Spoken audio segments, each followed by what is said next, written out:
welcome to the Brave Little Podcast.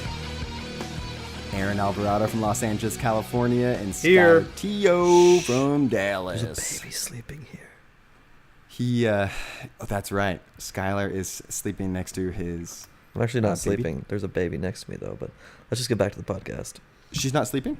She's sleeping. You said I'm sleeping next to the baby, so Oh, not quite well, accurate. Based on your performance on the last podcast, you kind of slept through that one, so I'm just kidding. That's not true at all. You This actually is did a great where job. this being an audio, non-visual medium sucks, because I have a pretty good mad face right now.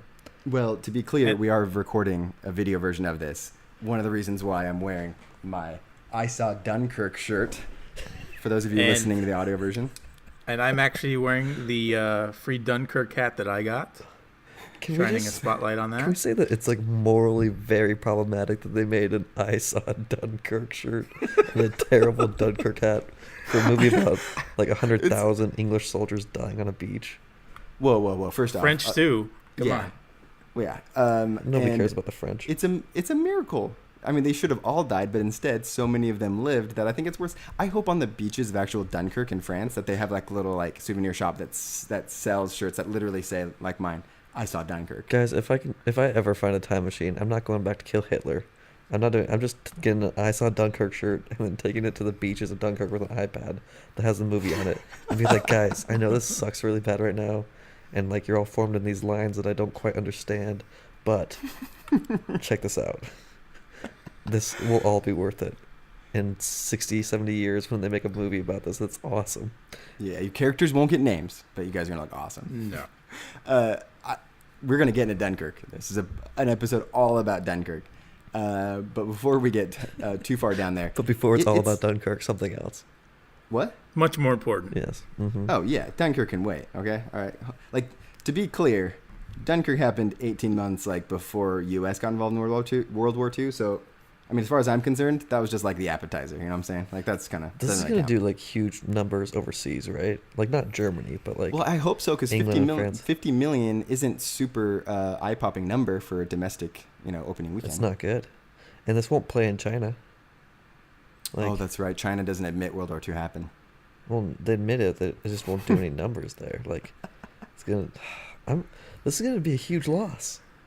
This movie's going to lose a lot of money. No, it won't be. Because what's it going to do domestically now? If it made 50 million? No, it'll make a ton worldwide. Do you think so? Where? What markets?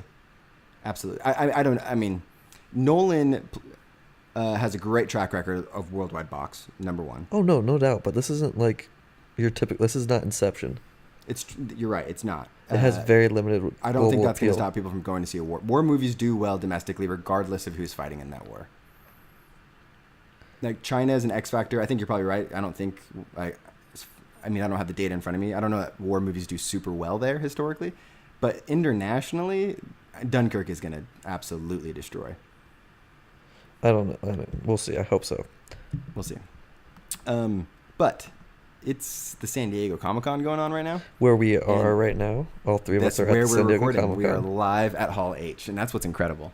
Yeah, we're on the beaches of San Diego right now. That's right. Hey, look, there's Chris Evans. Hey, Chris. Put your shirt back on, Chris. No, keep it off. Keep it off. Yeah, take that shirt back off, Chris. So we get the great thing about San Diego Comic-Con is that we get a bunch of news, but more importantly, we get trailers. And just today, I guess between yesterday and today, we've got 3 very important and interesting trailers, and those trailers are for Thor Ragnarok, Spielberg's next film, Ready Player One, and the season 2 of Stranger Things on Netflix. So let's just start with Thor, which dropped, 6 hours ago or so. What'd you guys think? Amazing. Like, the first trailer had me really hyped, but this is a second trailer that had very little carryover footage from the first. So this is almost 2.5 brand new minutes, and all new we didn't even get to see Bruce Banner in the first trailer as Bruce Banner, and we get a lot of that. And I'm really excited for this kind of introduction to the space world that Marvel has, and seeing it through the eyes of somebody who's just an Earthling, who's never been out there before. So that'll be really interesting to have his whole opinion and view. He'll be the audience proxy, I think, for a lot of the movie, but it'll be great. Tessa Thompson, aka Creed's deaf girlfriend will be there. Hard of hearing, but yeah. And looks like Carl Urban, my man, has gained like 30 pounds of straight mass. Is Carl on his Urban head. in that trailer? Because Yes, I he's thought in it quite that a was bit. Kate Blanchett. Yeah, he's in the trailer, and he looks huge and bald, but just huge. Like, he's bigger than he was for Dread, and he looks great. So, I'm hyped. Goldblum was great in the trailer.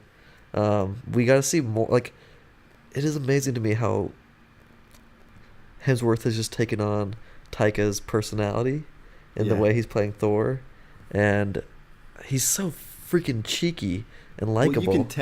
you can tell how much Taika's directed. Oh my gosh, it's so Taika. His performance and those lines. Because But like, I'm just impressed that Hemsworth can pull it off. Like, and he does. He's No, very Hemsworth's great. funny. He's great. So He was the funniest part of Lady Ghostbusters. No. that was his brother. Yeah, that was Liam. Oh, okay. Actually, I think Yeah. that was his fat brother from Westworld. Fat brother from Westworld? James I don't know Marsden? him. No, Hemsworth. Oh. The Okay. guy who like worked in the headquarters, who looks like a Hemsworth brother. He's the older fat Hemsworth brother. Which Okay. this is my pitch for the third Kingsman movie. Okay. So you had the Kingsman. First one is England. The second one, they go to America, and it's the what are they called? It's just in the new trailer. I actually haven't watched it yet. Anyway, it's the American Kingsman. The third one, they should go to Australia, and it's the three Hemsworth brothers, and they're the Kingsmen in Australia. Oh, because Channing Tatum is in Yes. this next one, right? Channing's, Okay. and it's Jeff Bridges and Channing Tatum. Mm. All right, so Aaron, you just watched Thor Ragnarok trailer right before we Sorry. started recording. Yeah. Yeah, I just saw it. It looks pretty good. I'm pretty indifferent to the whole Thor character. Yeah. The movies are, I find, almost unwatchable. But that's like, that's the way I feel about most of the Marvel universe. But this one actually looks really interesting, and I'm somewhat excited. Well, Thor to see how 2. they. Thor 2 is among my least favorite Marvel films. It's really bad. It's awful. Is it any worse than Thor 1? It's Oh, worse way than Thor worse. 1 Okay. for sure. Thor Oh my 1's gosh, fine. yeah. Thor 1 had its moments. I mean, wasn't like Yeah, Natalie Portman had all the best moments. that. Yeah, her and Kat. No, but this trailer is actually really exciting. I do like the fact that Skylar mentioned they use all new footage basically for this one, which I think it helps to kind of clue you into what's going on finally. But it also didn't you get a feel lot of like- Ruffalo. I love Ruffalo, so Yeah. But it didn't feel like there was a lot of second and third act stuff either. It felt like we got a lot of the first act without them Yeah. giving away the ending, which is nice because Yeah, a lot I of give- movies Yeah, totally. will do that. They'll give away too much. But man, I'm excited for Kate Blanchett. Like, she looks freaking I don't awesome. know. I don't remember the last thing I disliked her in. I mean, she's like, Probably Hot Fuzz was the last time she wasn't good in something. what? I'm she was kidding. bad in Hot I'm Fuzz. kidding. She was great. Like, her little cameo Oh gosh. in Hot Fuzz was amazing. The fact that Wait, she you and I are was on the willing same to do page that that. Hot Fuzz is the best Edgar Wright film, right? Yeah. Okay. Well, No, that and you Shaun guys of the are Dead are nuts. really close. I think it edges out Shaun of the Dead just a bit. The more I watch it, the more I love it. It's so good. And I still haven't watched it all with that Tarantino commentary. I gotta get on that. I have no interest in watching that. Tarantino's the kind of person who I love his movies, but I have no interest in anything he has to say as a human. Oh, He's you and such an you and I asshat. depart there because I am very interested. I wouldn't be interested in like my daughter dating him, but like I'd be. Well, unless your daughter's an Israeli, she won't be dating Tarantino. With great feet. Yes, exactly. Size 10 feet. Mm. And they're engaged, right? They're not married yet. No, yeah, exactly. Okay. He's engaged to Israeli pop stars. So I told Aaron about a nightmare I had recently about in meeting Tarantino. I won't go into all the details, but let's just say my phone kept ringing and it was Beammort who kept trying to call me, and it kept interrupting our conversations, even though I kept putting it on silent. I even turned the phone off, but like it would still ring, and it was Beammort. And I was so mad because I was just trying to have a conversation with Quentin Tarantino, and he was getting pissed that my phone kept going off. And I woke up and my wife's alarm had just been going off for about half an hour. Wait, so B Mort actually calls you in your dreams? In my dreams, but not in reality. Okay, no. I was gonna say that's more. Okay, so I don't have a whole lot more to add on the Thor side, other than they're making, and I know this is part Taika, but part, they see the success of Guardians of the Galaxy, but they're making a very deliberate tonal shift for these Thor films to be more in the vein of Guardians, which makes sense, especially because of the setting, because of the more, the fact it takes place on other planets and in space. But also, it just fits the personality of the characters a lot more. Not just Thor, but Loki and and everything else going on. But anyway, I liked that second trailer so much more than the first one, and I enjoyed the first one, with the exception of the line "He's a friend from work," which I actually didn't love. Oh, that's a great line, man. You're wrong about that. I think it's a great moment, but that line, I just feel like Thor doesn't actually speak like that. Like, I don't know if he's been. Then were you okay with the line about him like saying he lost his hammer a day ago and it's still fresh? Yeah, because I feel like that was the exact same Taika speak. Like, those are no, both not just the exact pure same. Taika things. Like, it's both more modern, not as Guardian. But like, I feel like he could have picked that up from Tony Stark. Right, but I think those are both things you could have picked up from Tony all Stark. Right. Maybe that's fair. All right. So, who wrote the screenplay? Question for you guys. I actually don't know. It wasn't Taika. Well, I know. Well, it yeah. wasn't So Taika. you're giving him credit for the Taika Yeah, that's speak, but That's No, true. it's this was not. You think those were like lines that they were just kind of riffing? That's riffing. That's Taika Okay. riffing. Taika does a lot of that on set.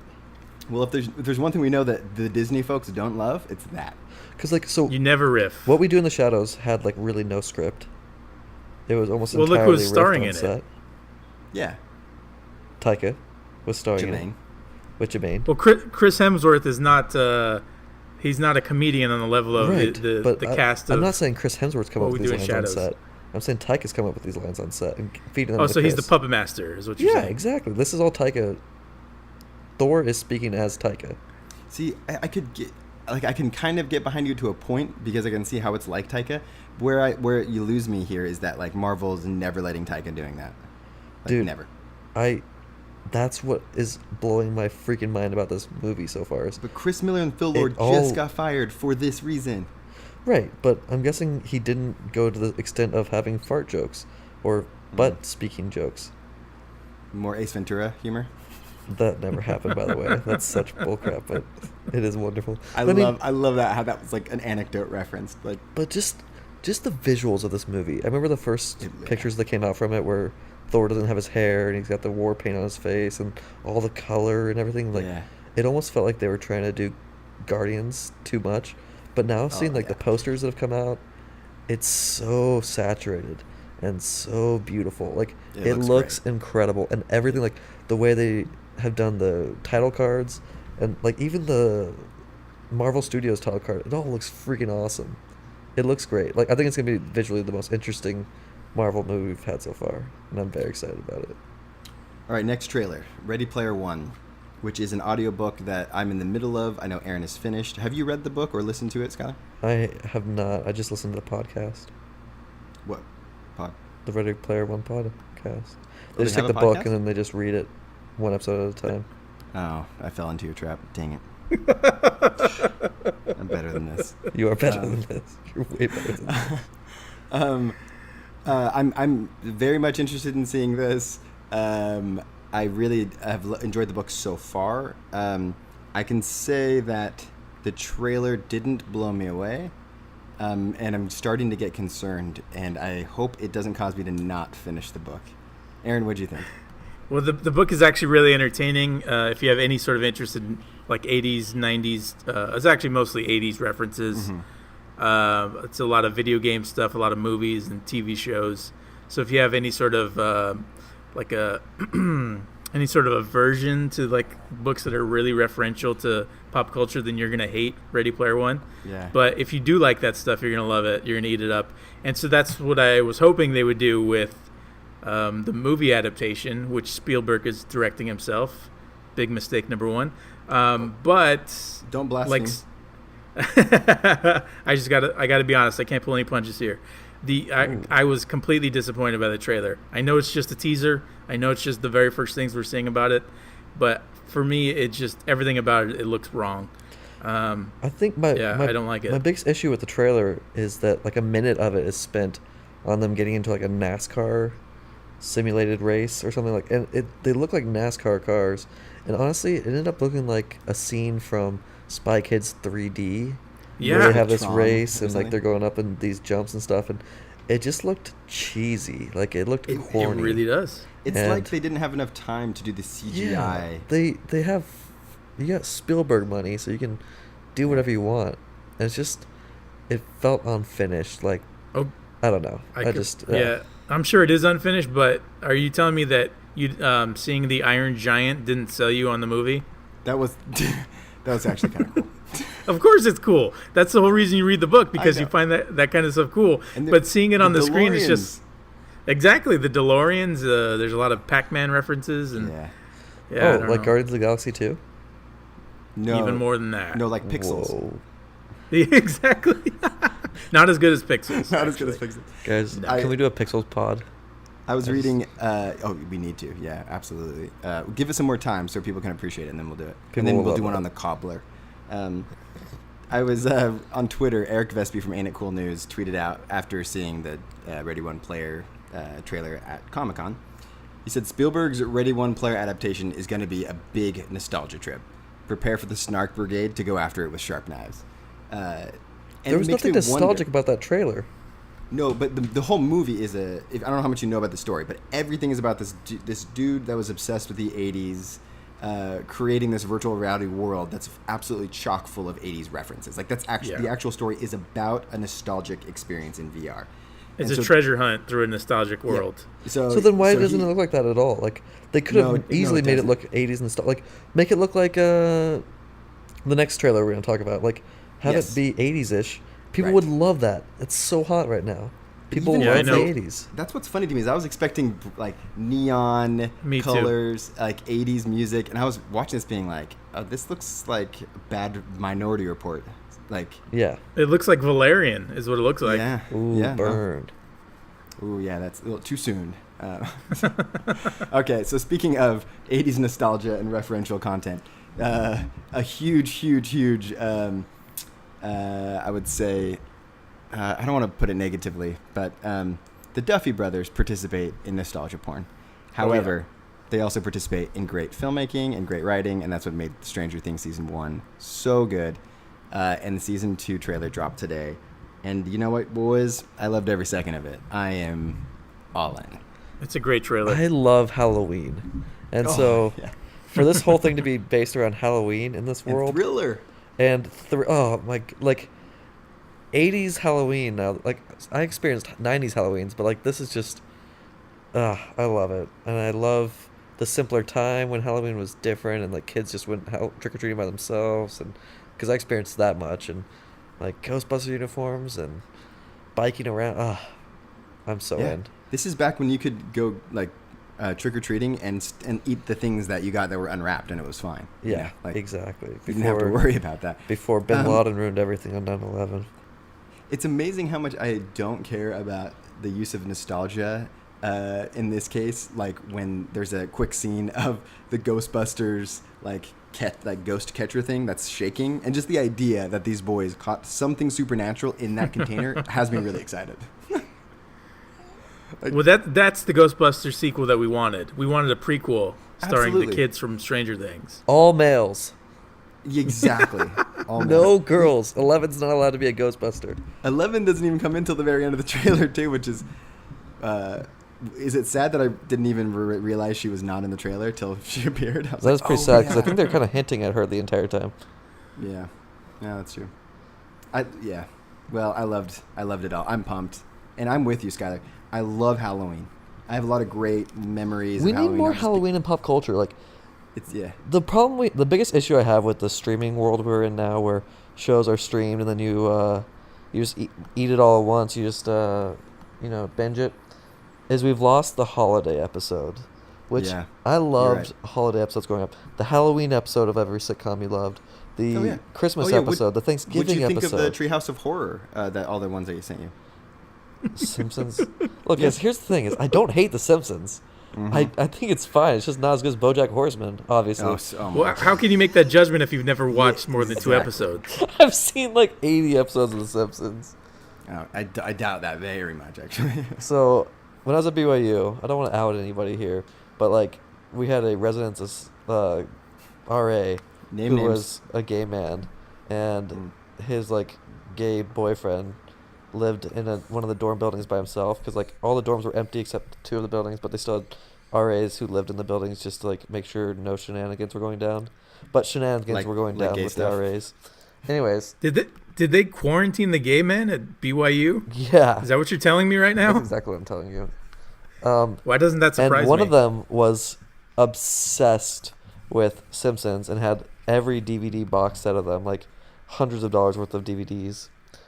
And we would go over because I just assumed they were both straight and just liked cuddling because I was very naive. Mistake number one. Yeah, and then like when they'd make out and stuff, I was like, oh, that's fine. But we would just watch Simpsons and I'd lay on the floor and be like, oh, this show, it's so good. There's no way anything will ever beat it unless the show came out with Will Arnett about a horse man. And then, son of a gun, it show did. And you know what? So I joke I need to about BoJack rewind. Horseman. What did the significance of the guys being gay have to do with the Simpsons thing? Well, that's just why I was hanging out with them because they're just two cool dudes that love The Simpsons and they just happen to be gay. I think he's trying to say that every Simpsons fan is gay, I which think is that's fine. exactly what you're trying to say. Yeah, yeah. Which is not a bad thing. Yeah, good job, Simpsons. So, anyway, Rick and Morty's better too. So true story. Rick and Morty Matt is Groening, great. Creator of, the whole The Simpsons empire. Simpsons, yeah. Just today at Hall H, they were showing clips of the next season and teasing its 29th season or whatever. And he had the entire crowd chanting "Lock him up" in reference to Donald Trump. And apparently Fox, so 20th Century Fox is the parent company that produces and funds The Simpsons. Apparently they got a little bit upset at a joke that The Simpsons made about Fox News. Because the joke was essentially like, Fox News isn't racist, but they're the number one program for racists, or whatever. Fox News isn't racist, but they're number one for racists. And they asked them to stop doing that. And then that somehow transitioned into the "Lock him up" chant, which just that idea, that scene to me cracks me up. It also seems a tad hypocritical. But anyway. Groening sounds like a Russian name to me. I don't know. Is he part of the conspiracy? Well, let's just say if you were to fill out a form for security clearance, you'd probably leave off a few meetings he's had. All right, I'm done talking trailers. We're already 25 minutes in, and we've got Dunkirk to talk about. And this is significant. It's significant because, while it's only July, this is, and I realize I said this about Baby Driver just a few weeks ago, but Dunkirk is definitely for me my favorite film of the year, and something that I remain absolutely astonished by, and I'm really anxious to hear your takes and what you guys thought. I just saw it a couple days ago in IMAX 70 millimeter in downtown Sacramento, and it was such a breathtaking experience. It really makes me wonder. It makes me wonder how the general public's going to respond. We talked about 50 million box office not being super impressive. It's a difficult movie to watch, but I thought it was a masterpiece. Aaron? Yeah, I have to agree with you. I mean, it's right up there with the best movies that I've seen this year. Thinking back to the rest of Christopher Nolan's resume, it's right at the top. I don't know. I'm hard pressed to think of a better movie that he's made, a more effective movie that he's made than Dunkirk. This movie just I came into the movie with extremely high expectations, and while I wasn't given the movie that I expected, I was given something that was even more impressive in some ways. So I'm curious that dynamic, because it was similar to me, right? You come in with expectations that are built by trailers and things you hear and whatever. What were your expectations, and why was what you got better? So I think what I expected was the typical World War II Saving Private Ryan experience. And what was delivered was, I mean, Nolan has said it himself. This is his most experimental movie since Memento. Absolutely. I mean, those are his own words. And this movie is definitely that. So you have the nonlinear timelines that are running separately, and then they overlap. And so, yeah, like you said, this is a movie that's not accessible to everyone, but in a sense, it's extremely accessible for everyone. You just have to have an open mind to it. And I think if you go into the movie with an open mind and accept that you're not going to get Saving Private Ryan, that you're not going to get Rambo, you're going to get the antithesis, where it's not character driven whatsoever. There's no backstory, and there doesn't need to be. If you go in with expectations, like a narrow vision of what you expect to see, then you might be disappointed. But if you go in with an open mind and just want the experience, then I think you're going to love it, like I did. Yeah. So you referenced several things that we're going to touch on here. And before I give a direct response, I do want to hear Skylar's take, if you're able to. Are you there?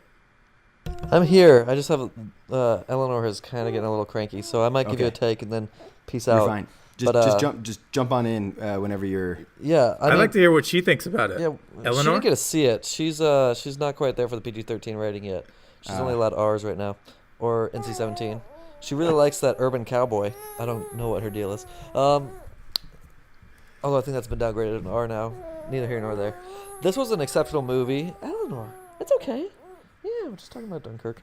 So, yeah, I talked to her like she understands what I'm saying. I'm saying. She does. So, yeah, the non-linear storytelling, it didn't hit me for like the first 20 minutes, which I feel kind of dumb about now. But like, because I avoided reviews because I didn't want to know that that was a thing. And like, I wanted to come in with as little information on as possible. And I was just so pleasantly surprised by it. And so, so happy with the choices he made.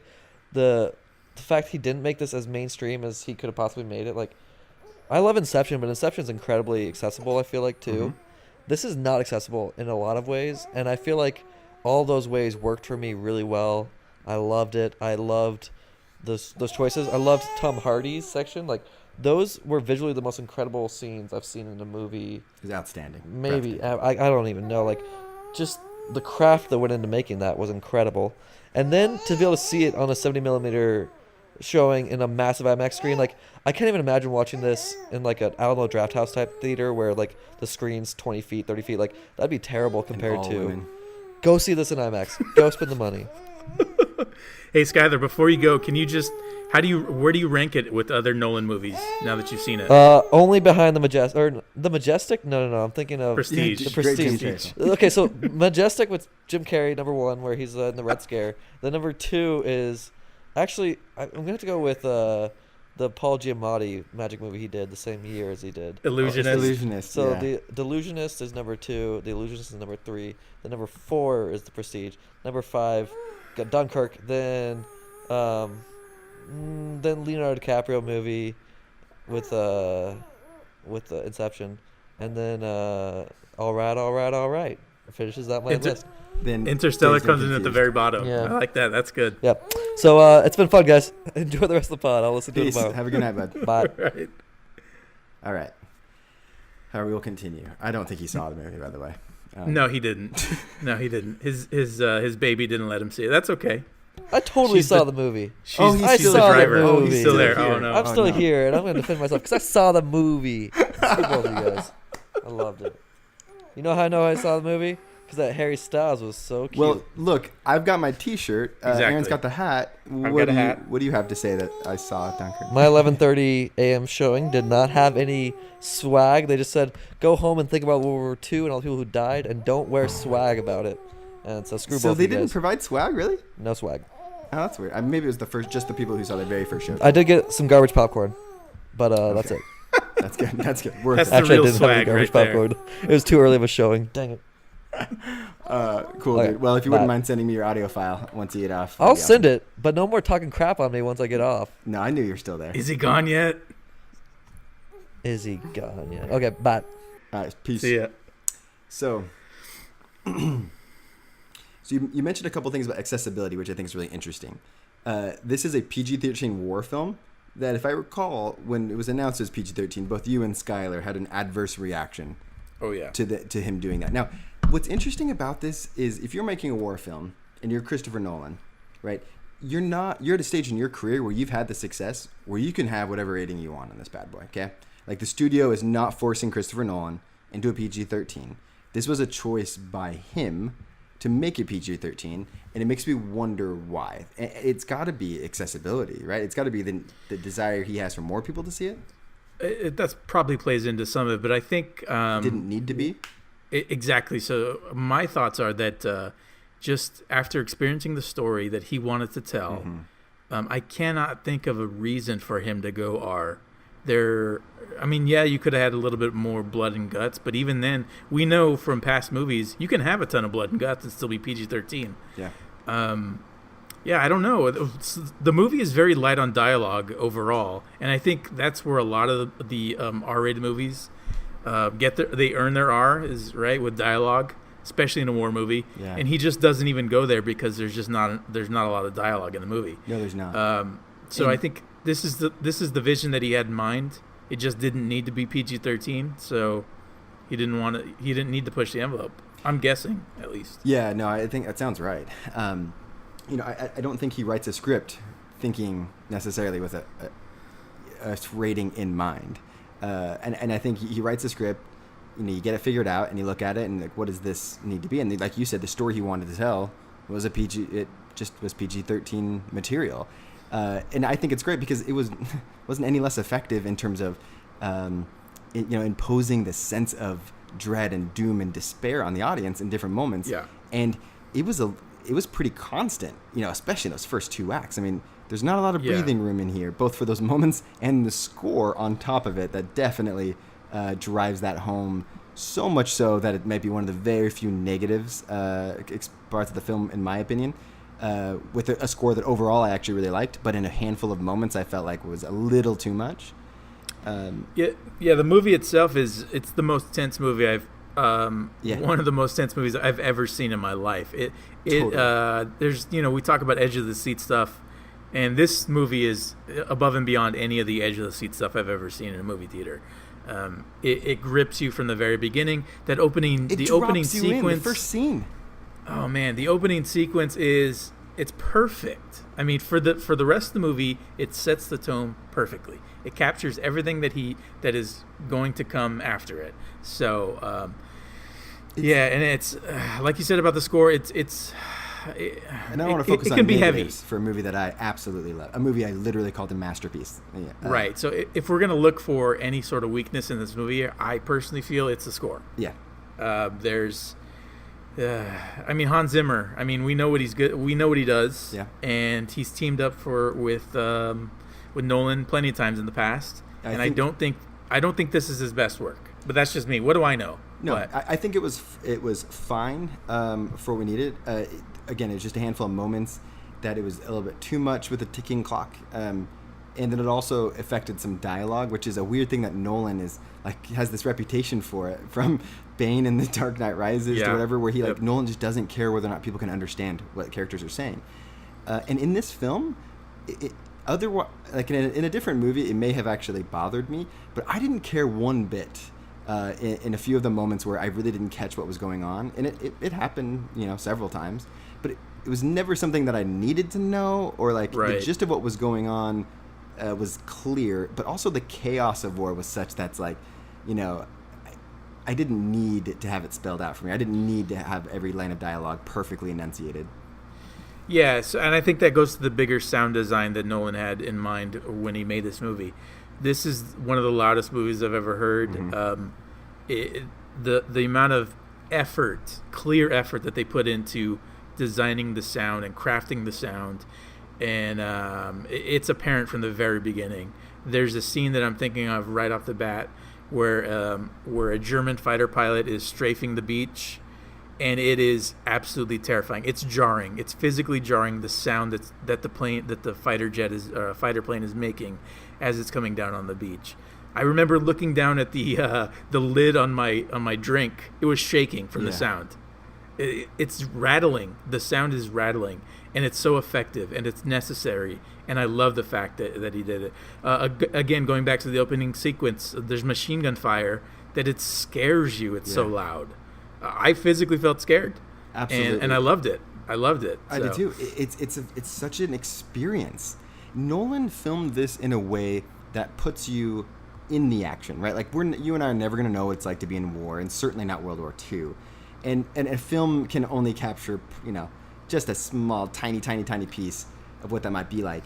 But the way he did it here was the most effective use I've ever seen in a war movie of making me feel like the immediacy of what was going on, where I was no longer an observer so much from afar, which is fine for some films, but certainly a participant up close and personal. And that's whether I'm in the cockpit of these planes, whether I'm this super cramped, claustrophobic boat space, or whether I'm on the beach following this character through the streets as he's being fired on.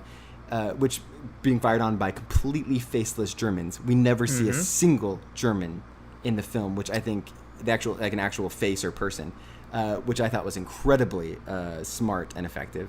But from the sound design to the way he filmed it was just it was breathtaking and terrifying, and it made me feel so many things. And you alluded to this earlier, and this is a big point I want to make about something that Nolan did here that I thought was so ballsy, but it paid off, and that was against, I guess, I don't want to say unanimous judgment, but against usual protocol, he eschews character development almost entirely.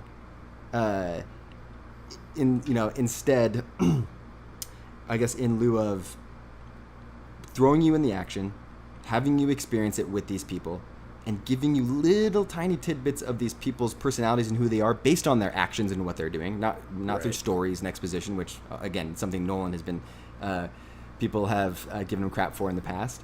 Right, Doesn't Inception. do that here. Interstellar is definitely has an element of that. Yeah. It doesn't matter. There's an anonymity to war, to where like these are all just kind of mostly, brown-haired white British boys. And while you have your handful of characters that you're following, you don't need their backstories. You don't need a perfect arc for all of them. But the thing is that people crave their character development so much. And look, I say this all the time. I rail on movies like Batman vs Superman about character motivations and like being able to understand what's going on. Like, so I know I fall into that trap of needing that crutch. So because like the investment of that character to be able to actually have something to hold on to and be interested in. You don't get that here, and Nolan rolls the dice there and hopes that people still stick around, and he gives you every reason to.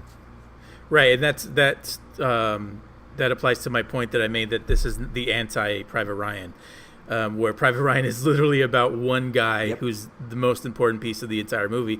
Whereas Dunkirk is all about the mass, the troops in general, basically, which spits in the face of the way that American filmmakers have portrayed war, specifically World War II, for a very long time. And even through like Rambo, basically. I'm thinking of Rambo, where it's like one man is more important than anything else. And where Dunkirk is it's the exact opposites. And because it's the exact opposite, it stands out, and I think because it doesn't fall into the convention, it can be problematic as far as being accessible for some people. Yeah. And I've read stuff where people had complaints about that, Absolutely.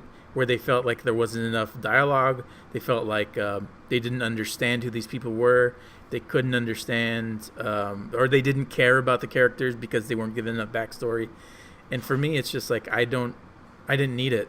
It is interesting because I feel like he pulled it off. He was successful in doing so. I feel like most movies couldn't do that or should even try. But here, Nolan had a very, very specific objective. And part of that was not having an emphasis or focus too much on any one character or their story. But yeah, it didn't surprise me to read some of the reviews, going through Rotten Tomatoes, even the ones that are fresh. If they mention, any type of criticism, it has to do with lack of character development. But I think this would bog down a story that didn't need it. I've talked about how I love the runtime, an hour and 47 minutes, right? And part of that is they don't add it with extra fluff, and there's not some campfire scene at night where someone talks about how they were a school teacher, and like that's the job they're going to go back to when they're done. It's just not. Doesn't have it because you don't need it. And that's more to the point where it's a PG-13 movie. It spits in the face of how the narrative is developed. The runtime is not conventional for a World War II movie. He basically just did whatever he wanted, and he had a unique vision to tell this story. And I think he pulled it off Man, as well as you can do it. Absolutely. I want to go through some highlights for me, a couple of moments and cast choices I want to call out as I think exceptional. I will say in regards to that narrative structure, the more people I talk to, especially like my parents, or other random family members, people didn't immediately understand that the three different storylines, one in sea, one on land, one in the air, that they were on these different timelines. Even though you had the title cards at the beginning, it wasn't totally clear that in the air was 1 hour, at sea was 1 day, on land was 1 week. And so when it goes back and forth, sometimes you're at night and you go back to being day, and there's some confusion there.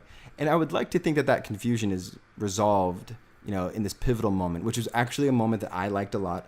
I think it had, it was a totally earned payoff, but there's a moment when all three of those storylines converge into one moment that I thought was a particularly effective moment. It was exciting and thrilling to see kind of all three combine.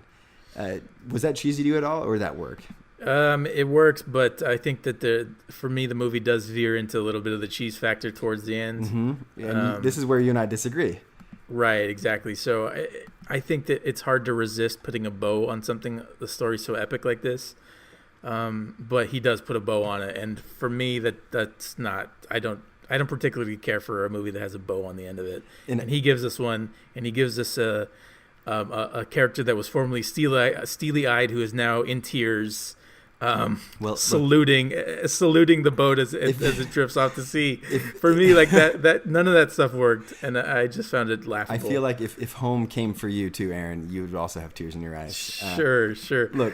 Yeah, I realized the schmaltzy sentimentality of what was going on, but because the film was so relentless, pulse-pounding, and in a lot of ways sad and full of despair up until that point, it both felt earned, but also, I will say, the reason why I would argue with the point that it's a bow is that he doesn't end the film on this. Now, if that was the final scene right at the end, and that's what it was, I wonder if it would have been as effective as the final moment, because there's still crap going on, and it cuts back right to the action, and it's not resolved yet. I mean, that was just one moment. Yeah. And I read a quote from Ty Burr in the Boston Globe, who I feel like he articulates it certainly better than I could. And he writes, instead, or I should say, a streak of honest sentiment, earned under the most hellish of circumstances, courses through this movie and provides it with a spine and a soul. And I agree with that. There's these little moments. Now, that was a bigger one.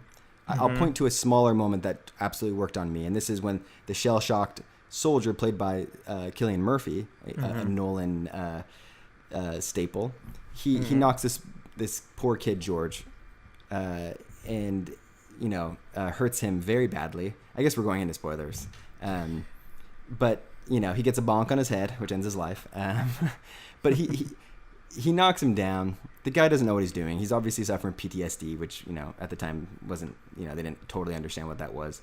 But when he asks, the son of Mark Rylance's character, he asks him, is he going to be all right? And the son says, yes. And then Mark Rylance, he looks over at his son and nods, like, you did the right thing. You didn't tell him the truth, because this soldier probably can't handle, the guilt and the reality of what he actually had done. I thought that was a pretty special moment. Did that work on you? Yeah, I thought that was a great scene as well, and I think that of anyone that has an arc in this movie, maybe the boat captain's son, because he actually does.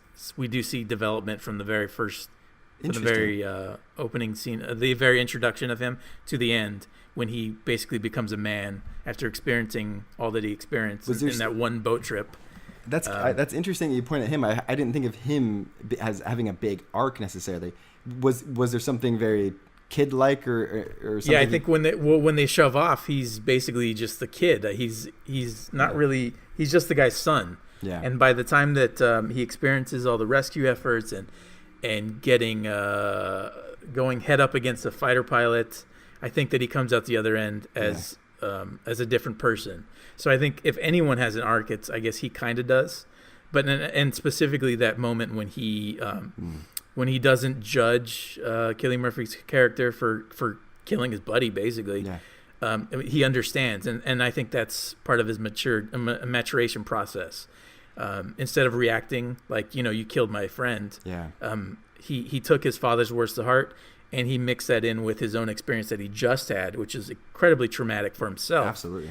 And he understood why Murphy's character was so messed up. So, but yeah, that's a great scene. Whatever you feel about it, I think it was incredibly effective. Yeah, and it maybe wouldn't be as effective without the people playing those parts. I feel like this casting is incredible. Mark Rylance, we're on record on the pod of being upset about him taking Sly Stallone's Oscar for a ho-hum performance in Bridge of Spies. He's excellent here. I mean, he just plays his part very sturdy and consistently, and it's exactly what you need it to be. I think even his son's friend, the one who gets knocked down, he's played by, I looked this up, an English actor named Barry Keoghan, who plays George. I thought he was excellently cast. Great. Did a great job. He just looks like a British kid from the 1940s. Like, I mean, and I thought he was awesome. I realized, like, casting Tom Hardy to be a fighter pilot seems like, okay, well, I mean, like, of course Tom Hardy's good in everything, but he is, even more importantly, the other pilot that he's flying around with, I thought was also, equally excellent. The very first boy that you referenced, that we see at the very beginning, who's just looking for a place to take a dump. Fionn, I don't know exactly how to pronounce it. I think it's Whitehead. It's kind of a newcomer. Again, they cast age-appropriate people in this movie. I thought he was really great. He had a great face for that kind of like, I shouldn't be here. I don't want to be here. But like each one of them had these tiny little arcs, because he's kind of went from being kind of semi-cowardly to standing up for this French soldier in this pivotal scene where they're under a lot of kind of stress and tension. Oh yeah. But across the board, this casting was just exceptional. Yeah, and the casting, I think, also lends credence to this idea that it's not about one person; it's about the mass. It's about all the troops, because they didn't stunt cast for anyone except for Hardy, maybe. But even Hardy he's wearing a mask for 3/4 of his scenes. He's wearing a mask. Yeah, exactly. So, it's not like they just paraded him out, front and center in front of the whole thing. Like, no, this is not Pearl Harbor. So that's another thing. Yeah. Like how embarrassing the movie Pearl Harbor is. This is the exact opposite, where they didn't do any stunt casting. Basically, no love triangle. No love triangle. None of the fluff. This is This is a movie that's, if you love Pearl Harbor, you're gonna hate Dunkirk. That's true. And not everyone's gonna love Dunkirk. I was telling you a story. I don't think so. Today, Yeah. I ran into a woman from my church, and her and her husband went and saw it yesterday, and her husband was in the Navy, he's like in his 60s or whatever. But they both walked out of the film, not because they were offended by it or that it was a terrible film, but it was too tense. It was too. They felt like they were going to have a heart attack, and I'm sure there's probably some personal experience that they can relate to that, but it was just too much without emotional, any type of happy payoff, which had they waited for the Brana tears, #Brana tears, they would have, it actually was too late in the movie for them to have made it that far.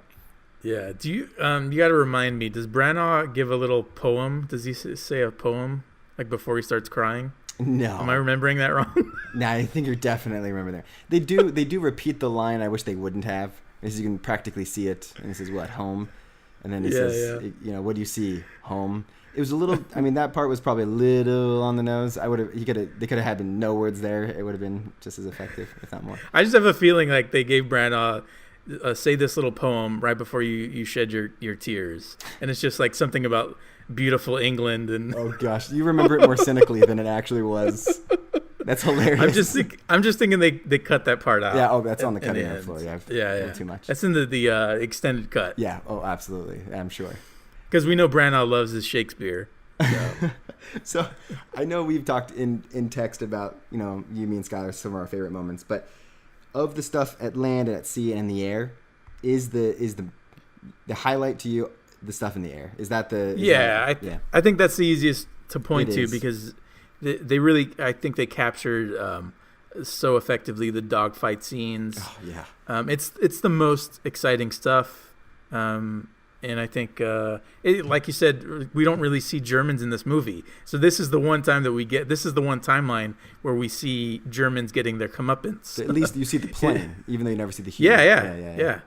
We see some fighter planes, and then also a bomber. It's worthy to note, the bomber, I believe, was seemed to be one of the few CGI things.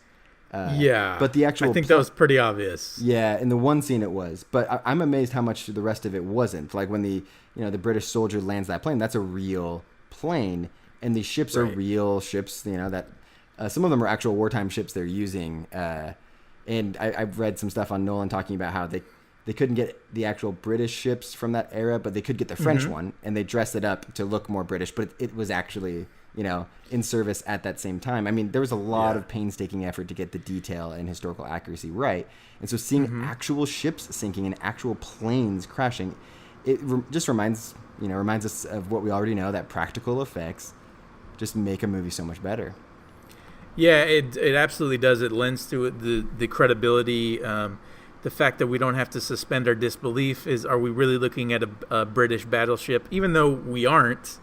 And that's one of the movie magic things. Yeah, I much prefer a practical effect where it's easier to have like almost a feel to it. Whereas I know I'm looking at some sort of CG, computer generated imagery thing, where I just feel cold to it. And I never had that cold feeling except for with a couple of scenes here or there, but not really. So I appreciate that. Well, I think Christopher Nolan has, in a genre that is saturated, a lot of World War II movies, a lot of war movies generally, but certainly World War II, it's amazing that he's able to craft something that actually felt fresh and unique and unlike any war film that I've ever seen. I think he wrote an excellent script. He directed a hell of a movie. I would say maybe my MVP here is Hoyt van Hoytema, who is his cinematographer. Other than Nolan, who's obviously the one at the helm here. This same cinematographer he worked with on Interstellar, this movie was shot, in my mind, impeccably. It's not the same movie without this DP. No, that speaks to the relationship that you need, the chemistry that a director and the director of photography have to have, and it's obvious that these two have it. Because this movie is beautiful. It's gorgeous from the opening to the closing scene at the train depot, which is a great scene, by the way. Yeah. The coming into the train depot is a fantastic scene. And why so? Why do you say that? So there's that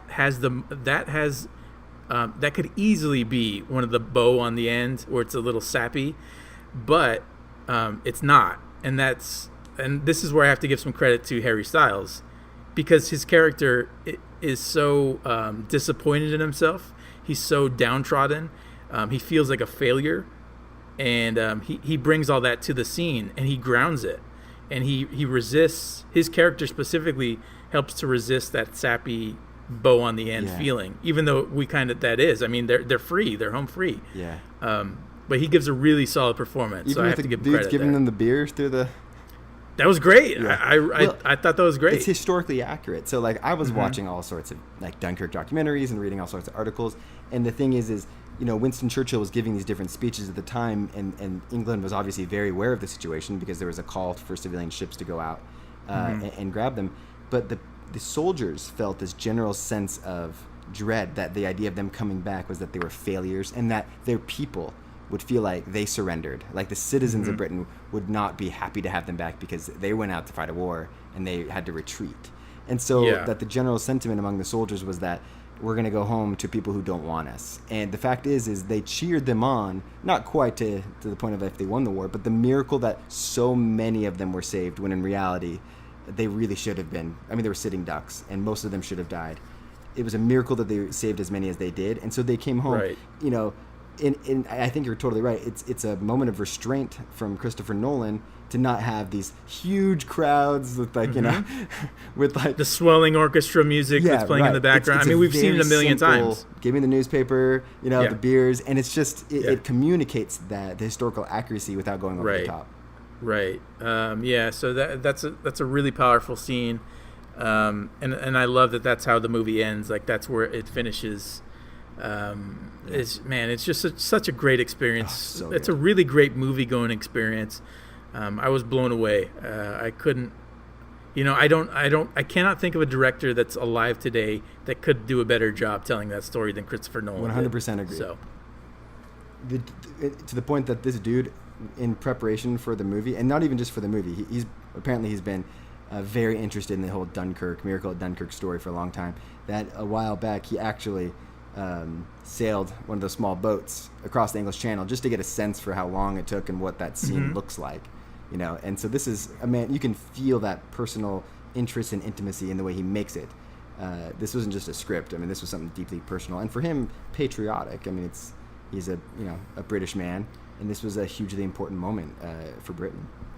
Yeah, excuse me. Yeah, so this is a movie I feel like it shouldn't have been a summer movie. I think this feels like a prestige kind of award type movie that should be coming out at the end of the year. So that's what I've seen a lot of people on Twitter and article headlines talking about that. Why was an Oscar, essentially an Oscar season film released in July?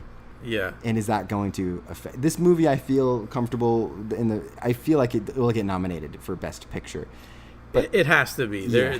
There aren't 5 better movies that are going to be released this year than this. No, or whatever that's the thing, they could have categories. up to 10 nominated, right? Yeah. And I'd be pretty pissed if they nominate like 8 and this isn't one of them. But it may lose out on a handful that it otherwise would have been benefited from the recency bias. Maybe like cinematography. Nolan should absolutely be nominated, but even script and some performances. So. Awards don't matter, but they do, and right. I'm bummed that they might lose out in a few nominations. Yeah, any awards that they win, they've absolutely earned because this is a marvel to watch, and it's why you go to the movies, or it's why I go to the movies at least. Now, I will say that I was disappointed that I would say 99% of the cast was white. So Nolan, he has to do better. He needs to address that, and if he could have just I don't know, thrown a Mexican in there for me, I would have really appreciated it. Yeah, or 1,000 of them. Yeah, why not? Why did the entire regiment have to be white? Well, that's the thing is if you actually look up in the history of the soldiers, most of those on the beaches of Dunkirk were Mexican. Yeah, well, that's what I've heard. Yeah. This is what I've always been taught. I mean, we weren't there, so there's no way to know for sure. Yeah, so this is what I was taught in my home, but then when I went to school, the Whitewashed. federally funded school, public school, they said it was all white soldiers. Yeah. So what does that tell you? Well, it tells me that they have no idea the actual ethnic makeup of Britain at that time. So there was a controversy about the race thing, actually. Of course in the there USA was. Today. In the USA Today, their critic gave an offhanded remark saying that people might be turned off the fact that there are no people of color in this movie. Yeah, which is funny because he's not even saying that he is upset at that, but even the fact that, and I think he's wrong to even bring it up, but the fact he mentioned some people might, and he's not wrong to say that because some people will be, but some people will be turned off by the fact that it's lack of female, and ethnic minority representation. It's funny because I get it. We're in the climate where we need more of that representation, more of our films. But come on, you got to be smarter than that when it's a film based on a real historical event where we can actually look up what the ethnicity was. I mean, come on. Right, and so of course there was backlash. All the right wing papers attacked him for that, even though it's just a throwaway sentence in a review. But there's also backlash to the backlash. Always is. So apparently, this is what I was just reading this today. So apparently, at the time of Dunkirk, this was the French forces specifically, they were at their end. This is right before they surrendered, and their troop supply was at an all-time low. It was basically the bottom of the barrel. So they had a large contingent of African soldiers, Indian soldiers, and one other dark-skinned race that were there on the beach, apparently. Yeah, it was. I think that it was actually Arab soldiers. In France, I know there was a pretty decent Arab. I think it was Moroccan or something. Okay. Yeah, that might be. Yeah. Right. So apparently there was had the movie centered around the French units. Yeah. Would have been a lot less white boys. Yeah. Well, and we only run into a handful of French at the beginning that are trying to get on the boat, and then the one French guy later on. Yeah. Yeah, did you like that? Literally every French person in this movie was a coward. Every one of them was every one of them. The only thing they wanted to do was just get off. Can I ask you what happened, in your opinion, what happened to Tom Hardy? What happens to him? Yeah, after he's made a prisoner of war. Yeah. Is he made a prisoner of war, first of all? Well, the fact that they don't shoot him immediately and they actually go to arrest him leads me to believe he's a prisoner of war, at least for a time. Because otherwise, you just shoot him on the spot, and that is what it is. Given the Germans' preference to not actually, I mean, there are some prisoners of war that they had that they did not kill. Yeah, have you seen Hogan's Heroes? Yeah, yes.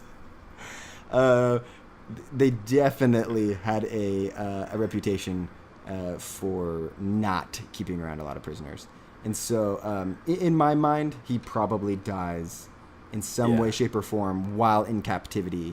But he could have lasted, a few years longer. Yeah, no, I think he was definitely I think in my mind he tried to escape at some point, and they killed him. Yeah, he never makes it back to Britain. No, rest in peace, Tom Hardy. Yeah, when that propeller stops, it's why didn't he try to land closer to the rest of the evacuating soldiers? Yeah, it's pretty interesting. Because maybe there's elements of aviation I don't understand, but how much can you, when you have no gas, no nothing, can you actually swoop back around and head back towards that area? That's what's interesting to me. I don't know how much were the German soldiers starting to really encroach on that space. Was it even smaller and smaller? Right. Yeah. I don't know. It's pretty interesting. I have a lot of questions after this. I honestly had never really heard. I've heard the term, the city Dunkirk. Oh, really? You'd never heard the miracle, Operation Dynamo? I didn't know about it. I really didn't. Yeah. I heard it in passing. They don't teach it in American education. It's not like they shouldn't because the Brits they quit and they surrendered. So we only care about winners in America. Yeah, Pearl Harbor, I'm not interested. Yeah, exactly. And if it's not in a Call of Duty video game, then I don't know about it. So, speaking of Tom Hardy though, and the propeller stopping, one of my favorite shots of the entire film, breathtaking, is the shot when the propeller stops and he's kind of gliding along the coast. Oh yeah. And you get this angle. You see the plane and the city and the beaches, and it's an unbelievable image. Was that you talked about in the you saw it in the IMAX 70? Mm-hmm. Was that one of the IMAX shots? It was. Oh, that's awesome. Yeah. Oh, everything in the air was IMAX. The stuff when it would switch back to regular was actually for the most part on the boat with Mark Rylance, and then a couple scenes on the beach were not. But everything in the air with Tom Hardy, everything is IMAX.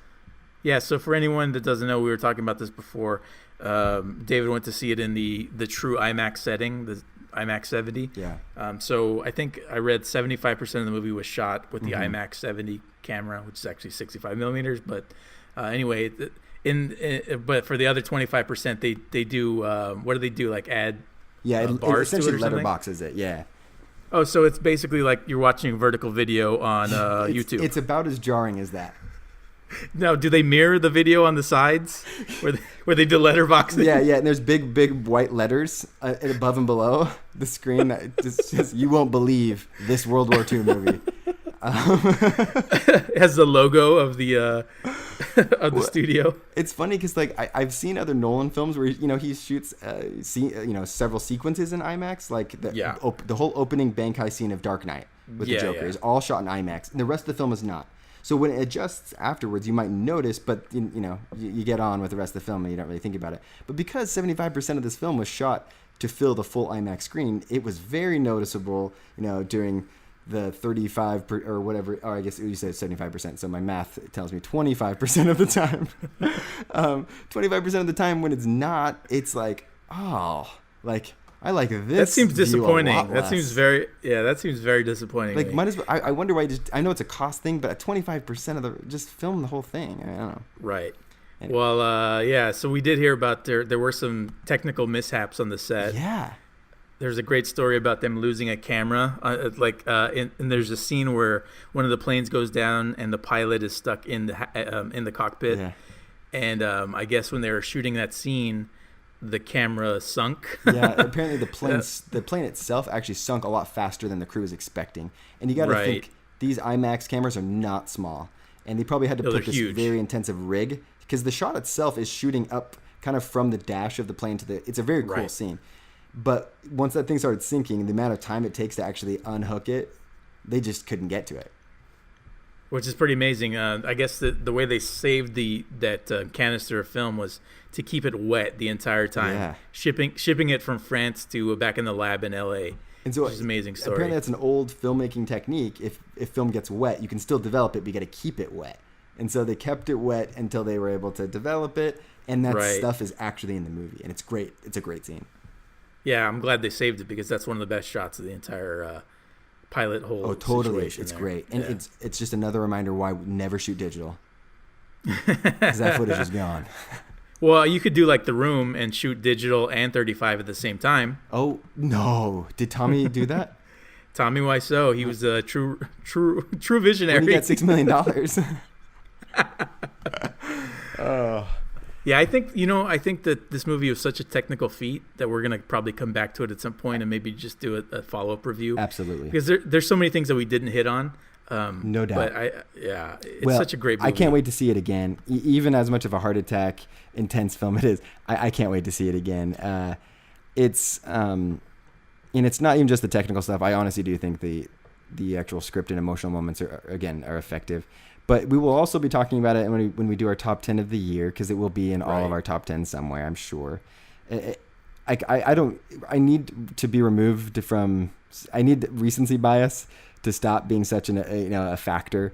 Other than I won't walk away from the fact of saying this is a masterpiece. I will stand by that. But like with given more time and repeat viewings, I'm curious to see where it ends up in ranking of the Nolan films for me. It very well could be number one, but I'm definitely not going to immediately say that when Memento has been sitting there atop the perch and has had a lot of time, right? And a lot of viewings and a lot, but it definitely is the caliber of Nolan film for me that it definitely could be.